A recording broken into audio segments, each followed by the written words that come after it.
Hi everyone, Assalamu alaikum. Welcome back to my channel Sharmin Cooking World. I am a regular content creator. I upload video daily on YouTube. Please like, comment, share and subscribe my YouTube channel. Enjoy this video. তো বন্ধুরা, আজকে আমি কি recipe করব সেটা আমি আপনাদের সাথে শেয়ার করব। তো চলুন শুরু করা যাক। আজকে হচ্ছে আমি আপনাদের জন্য একটা স্পেশাল রেসিপি তৈরি করব। তো এটা দেখতে পাচ্ছেন আমি হচ্ছে এগুলা মাছের ডিম এগুলো পরিষ্কার করে নিচ্ছি। এগুলা হচ্ছে আমি কিভাবে পরিষ্কার করতেছি সেটাও আমি আপনাদের সাথে শেয়ার করব। তো এই তো আমি এখানে হচ্ছে মাছের ডিমগুলো হচ্ছে আমি গরম পানি দিয়ে লেবু দিয়ে হচ্ছে এগুলোকে হচ্ছে সিদ্ধ করে নিয়েছি। আর এই তো এখান থেকে হচ্ছে সিদ্ধ করার পর আমি হচ্ছে মাছগুলোকে এখন উঠে নিচ্ছি, পানিগুলো জড়িয়ে নিব। এরপরে হচ্ছে আমি এদিকে এলাচ 5টা এলাচ দিয়ে দিলাম, আর হচ্ছে দারচিনি দিয়ে দিচ্ছি। এই তো দেখতে পাচ্ছেন, যেহেতু দেখাই দিচ্ছি আর বলতেছি না। এখানে মিক্স একটু লং, একটু হচ্ছে গোলমরিচ, একটু জিরা, এরকম একটু একটু করে সবগুলাই নিচ্ছি। হাতের মধ্যে একটুখানি নিলাম আর কি। এই তো 6-7টা হচ্ছে আমি এখানে মরিচ নিয়ে নিলাম। আর এই যে রসুন কুচি, আদা কুচি, 6-7 কোয়া রসুন, তারপরে এক টুকরা হচ্ছে আদা কুচি করে নিয়েছি। আর এই তো দেখতে পাচ্ছেন আমি মরিচগুলোকে হচ্ছে সিদ্ধ করে ফেলছিলাম। আর আমি নিয়ে নিচ্ছি হচ্ছে পেঁয়াজ। এই তো এগুলো সব একসাথেই হচ্ছে পেস্ট করব। এই তো আমার পেস্ট করা প্রায় শেষ পর্যায়ে। তো এদিকে চুলায় একটা ফ্রাই প্যান বসিয়ে দিলাম। তো বন্ধুরা, কে কোথা থেকে বসে আমার এই ভিডিওটা দেখতেছেন প্লিজ একটু কমেন্ট করে জানাবেন। তো এখানে আমি অল্প একটু তেল দিয়ে দিলাম। এখানেও একটু আস্ত জিরা, কয়েকটা এলাচ এরকম দিয়ে দিছি, একটু দারচিনি। আর আস্ত জিরা বরাবরের মতোই আমার পছন্দ, আমি পছন্দ করি। যারা আস্ত জিরা পছন্দ করেন না তারা আস্ত জিরা দিবেন না। তো এখানে হচ্ছে আমি পেঁয়াজ কুচি দিয়ে দিচ্ছি। এখানে আমি 2টা পেঁয়াজ কুচি দিয়ে দিচ্ছি।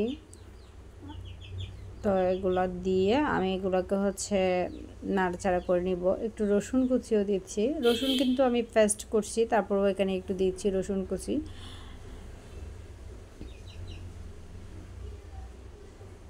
এগুলোকে হচ্ছে আমি একটু ভাজে নেব। তো বন্ধুরা, যারা যারা আমার চ্যানেল নতুন, যারা আমার চ্যানেলটি কোনো সাবস্ক্রাইব করেন প্লিজ আমার চ্যানেলটি সাবস্ক্রাইব করবেন, পাশে থাকা বেল আইকনটি অন করে দেবেন। এতে করে যখন আমি ভিডিও ছাড়বো সাথে সাথে আপনাদের কাছে নোটিফিকেশান চলে যাবে। যারা যারা আমার চ্যানেলটি সাবস্ক্রাইব করছেন তাদেরকে অসংখ্য অসংখ্য ধন্যবাদ। তো এই তো আমার এগুলা ভাজা প্রায় শেষ পর্যায়ে। তো এই তো হালকা করে ভাজলাম, বেশি একদম মুচমুচা এরকম করে ভাজি নাই। এখন আমি যে মশলাগুলা পেস্ট করছিলাম সবগুলো এখানে দিয়ে দিব। এতে করে হচ্ছে সুন্দর একটা আপনার ফ্লেভার পাবেন, আর খাইতেও কিন্তু অনেক বেশি টেস্টি হবে।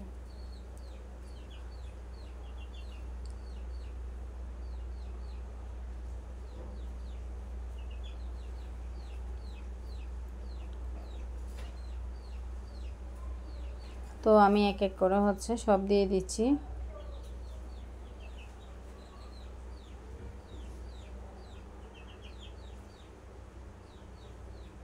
এখন এগুলাকে হচ্ছে আমি এগুলা নিতে একটু মানে ঝাড় থেকে নিতে একটু সময় লাগতেছে। যাই হোক, আমি নিয়ে ফেললাম। নেওয়ার পরে হচ্ছে আমি এগুলাকে ভালো করে কষা নিব। আর এটাকে ভালো করে কষাইতে হবে। এটা দেখতে পাচ্ছেন, এগুলাকে হচ্ছে কষাবেন যতক্ষণ না তেলটা উপরে উঠছে ততক্ষণ পর্যন্ত কষাইতে থাকবেন। আর এদিকে হচ্ছে আমি এক এক করে উপকরণগুলো সব দিয়ে দিচ্ছি।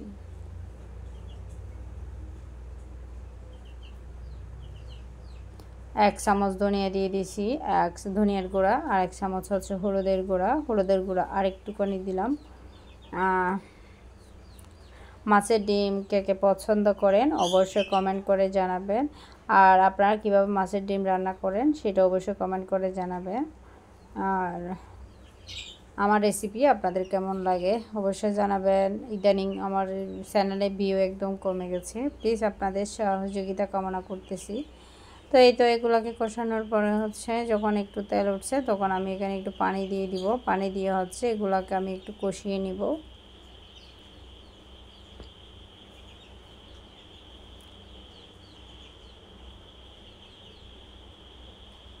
তো এগুলো যখন এই যে গট গট করে উঠতেছে তখন হচ্ছে আমি একে একে মাছের ডিমগুলো দিয়ে দিব। তো বন্ধুরা আমি জানি না, মাঝপথে মনে হয় ইউটিউবিংটা ছেড়ে দিতে হবে, কারণ আমার মনে হয় না ইউটিউবিংটা হয়তো আমার জন্য না, কারণ অনেক মানে একদম আমার চ্যানেলটা বসে গেছে। তো জানি না কিভাবে কি করব, প্রবলেম এদিকে ডাটা আজকে থেকে ডাটাও বন্ধ, কি করব জানি না। যাই হোক, ভাগ্যে যা আছে তাই হবে। এই তো আমি এগুলাকে একটু নাড়াচাড়া করে দিচ্ছি।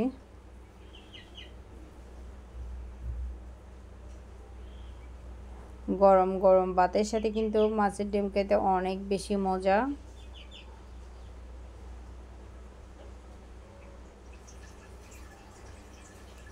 তো এগুলাকে হচ্ছে একটু সিদ্ধ হয়ে যখন উঠতেছে তখন আমি এখানে আর একটুখানি পানি দিলাম।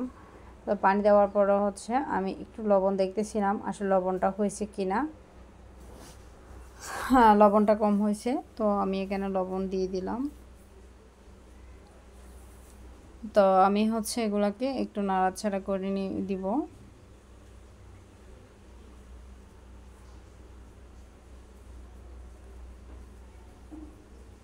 ক্যামেরাটা অনেক বেশি নাড়াচাড়া হয়েছে, ঢাকনাটা দিয়ে দিলাম।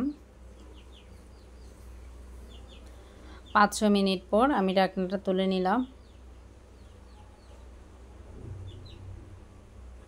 এখন আমি দিয়ে দিব হচ্ছে একটা ম্যাজিক মশলা দেওয়াতেই হচ্ছে ম্যাজিকের মতো কাজ করবে।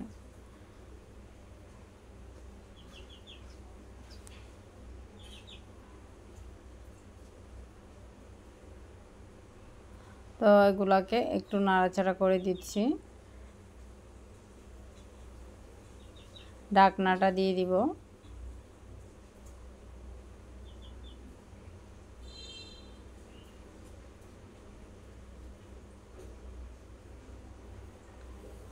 তো আবারও 3-4 মিনিট পর আমি ঢাকনাটা তুলে নিব। এই তো আমার ঝোলগুলো দেখেন একদমই শুকিয়ে গেছে। আমার রান্নাটা একদম প্রায় শেষ পর্যায়ে। তো আমি এগুলা একটু নাড়াচাড়া করে দিচ্ছি। এখন আমি এখানে কয়েকটা কাঁচামরিচ দিয়ে দিচ্ছি।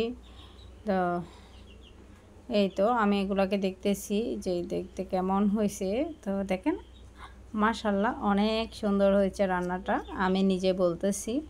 তো ফাইনালি হয়ে গেল আমার আজকের রেসিপি। তো বন্ধুরা আমার রেসিপিটা আপনাদের কেমন লাগলো অবশ্যই কমেন্ট করে জানাবেন। আর এদিকে আমি একটু নিয়ে আপনাদেরকে দেখাচ্ছি। আর হ্যাঁ, গরম গরম ভাতের সাথে কিন্তু খাবেন, অনেক বেশি মজা লাগবে। তো বন্ধুরা আমার রেসিপি যদি আপনাদের এইটুকু ভালো লাগে প্লিজ আমাকে একটু সাপোর্ট করবেন। তো আজকের মতো এখানেই বিদায় নিচ্ছি। আল্লাহ হাফেজ, আসসালামু আলাইকুম। সবাই ভালো থাকবেন, সুস্থ থাকবেন। আবারও চলে আসবো পরবর্তী কোনো ভিডিও নিয়ে, রেসিপি নিয়ে। আর শারমিন কুকিং ওয়ার্ল্ডকে একটু বেশি বেশি সাপোর্ট করবেন প্লিজ প্লিজ প্লিজ।